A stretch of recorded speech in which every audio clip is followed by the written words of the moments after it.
Hey bud, you know me, I don't like getting involved in TikTok drama. Absolutely pathetic that you put this up. I occasionally get involved in TikTok drama, but only when the outrage involves somebody who truly did something wrong. And that's the point where I feel I need to depart from my typical lighthearted reaction content and make some heavier-hearted reaction content. And this dude is doing all the right things, and he's on the right track to be canceled in the near future. This is a pretty interesting story. This person went from being a witty skit content creator to being synonymous with theft of content, to being hated by thousands and thousands of people, losing his verification, people trying to bully him off of the app. And at this point, essentially becoming a meme himself. But his story took a dark turn, far beyond just accusations of plagiarizing content into bullying, harassment, and threats of legal action. So how did he get from a beloved TikToker to one of the most hated people on the platform in just a short few weeks?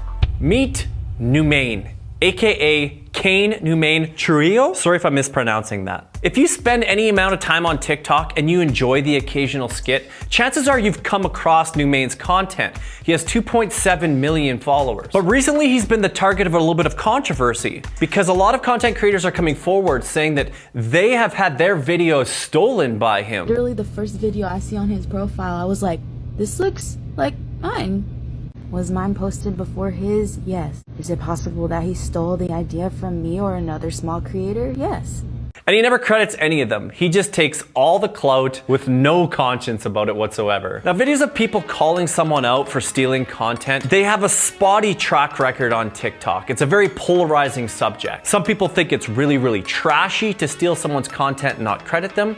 Other people say that this is how the platform works. You post something, you repost it, people are constantly iterating and changing and stealing content, and that's just content today. This group of people believes that content creators need to stop complaining and just accept the platform for what it is. And sometimes these accusations turn ugly, as the fan bases from two accounts develop a sort of a beef, and they start mass reporting each other's accounts, effectively trying to get the person that they like less canceled. Oftentimes when a content creator is called out for stealing content, they're really quick to apologize. In a lot of cases, it is an honest mistake, or at least it appears to be. Like, let's get real. A lot of these relatable situations are all over all platforms and have been for 10 years. Very few ideas are pure inception by one person who is witty enough to notice it or create content around the idea. But it doesn't really matter. People are generally good people about it. They say, I'm sorry, I didn't realize I wasn't first. Maybe we had the same idea, but they go on to mention them, credit them in the future, and apologize. Numain's approach has been a little bit different from that, ignoring the requests and or blocking that person forever to silence them. And he would have gotten away with it too, if it wasn't for a TikToker named Joey Bailey.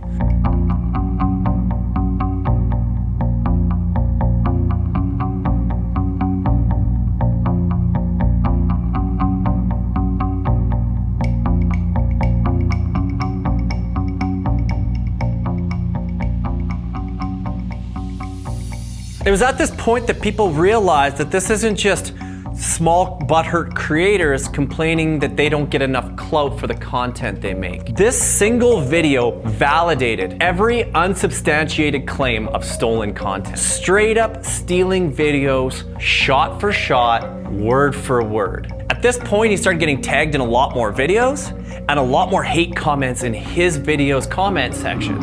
And the next time he went live, he addressed it right off the bat. Now, this video was screen recorded by people, and it too brought additional eyes to the situation, as he claimed that you're too small, too insignificant, and lack the star quality it takes to have a successful video. And that's on you. Makes me sick. It's not who made it first, it's who does it better. Who gives a f about some little copy content?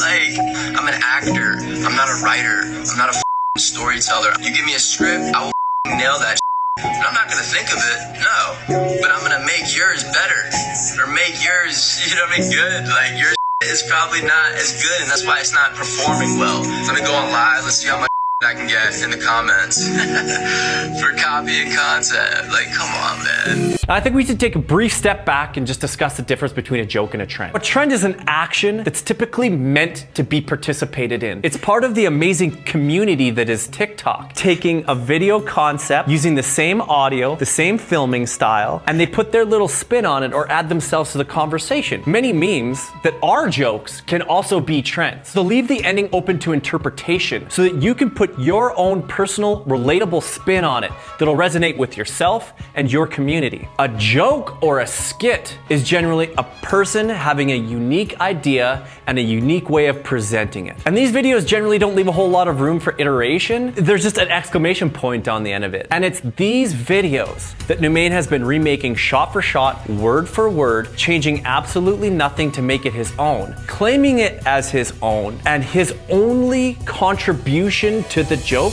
is that it's him, and he's better than you.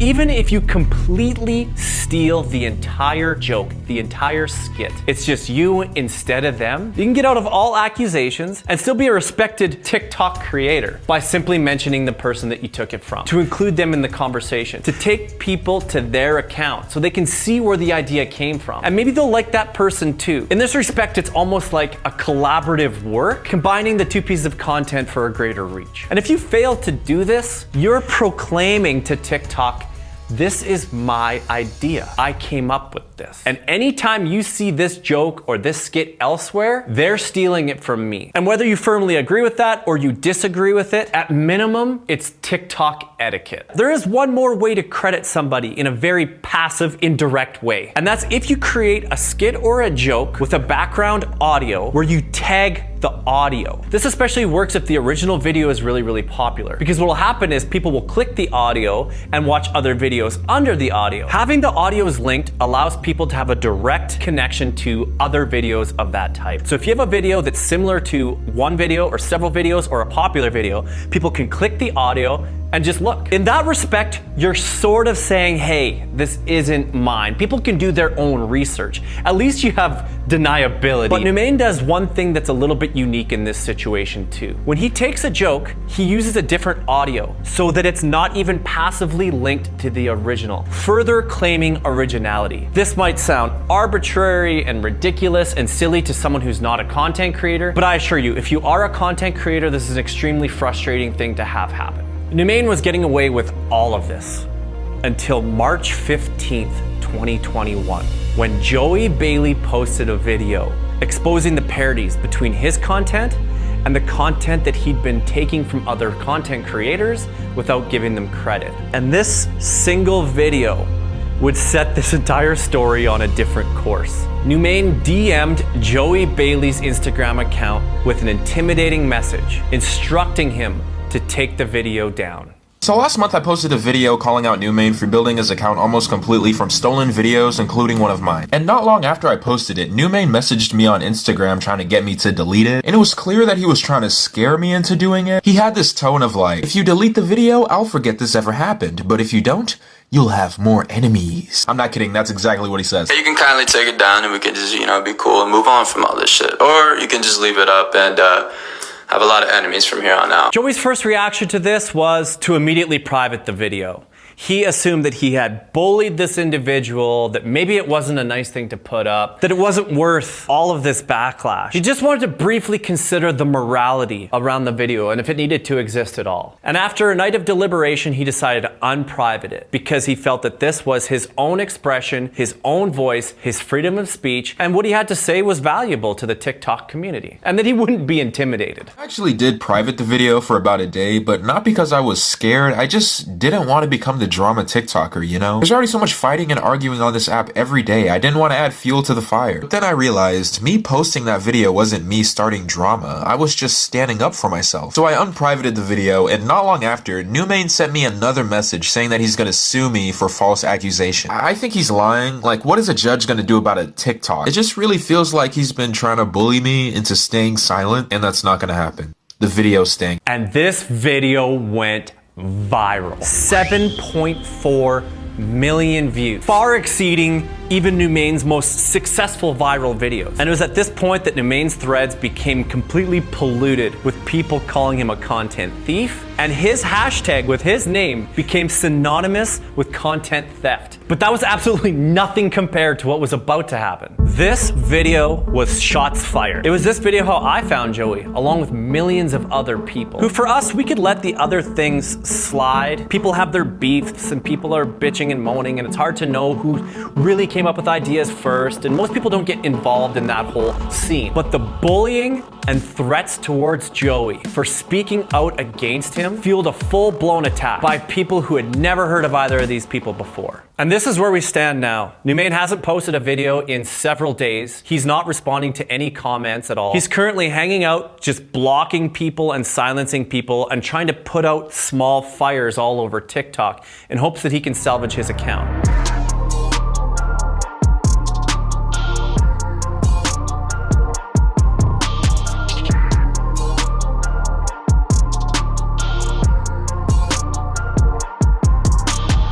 TikTok, seemingly taking notice to what's going on, has since removed his verification badge, which doesn't happen very easily, and is likely the first step to further action on his account. TikTok has a strict policy against bullying, and I think it's clear to see that what's going on here is bullying. Since this all started, Numain is no longer growing, but he's also not losing followers. He's sat at a stable 2.7 million since the beginning of this. But there's an interesting uptick on Instagram, where even though everything he posts on Instagram is now being trolled by these same groups of really pissed off people, he's managed 6-fold growth on that platform. The assumption here is that Instagram just doesn't understand what's happening. The algorithm is noticing a huge influx of new viewers of his Instagram account and new engagement on his videos, and it's confusing that with him being a person that they want to push. As a result, his reels are reaching greater audiences that are getting more likes from people who don't really understand what's going on. They don't understand the drama, and they definitely don't understand that all of his jokes and skits are stolen from other people. Now, like I said in my That Vegan Teacher video, I'm completely anti-bullying, but cancel culture does actually play an important role on platforms that are managed almost entirely by algorithms and not real people. Because the computers can't tell the difference between someone who's popular and adding value and someone who's getting traction for the wrong reasons. And quite frankly, algorithms don't care. They favor engagement. And that's why people often target content types that are highly polarizing. You want the arguments in the comments. And this is unfortunate, and it's going to need to exist until algorithms adjust for satisfaction versus engagement. Until then, cancel culture, aka regular people, are going to be the ones that have to police these individuals and to ensure that people who are of influence are good people who are there for the right reasons and got there the right way. Do you think that he should be canceled based on the theft alone? Is that enough for you? What about the bullying? Does that change the conversation for you? I'm very interested to hear what you think. If you're curious about this story in the future, make sure to follow my Twitter. I'll just update on there instead of making another YouTube video. And if you know of any other drama that's like this, let me know. Again, I'm not gonna get all wrapped up in senseless drama just for the sake of drama,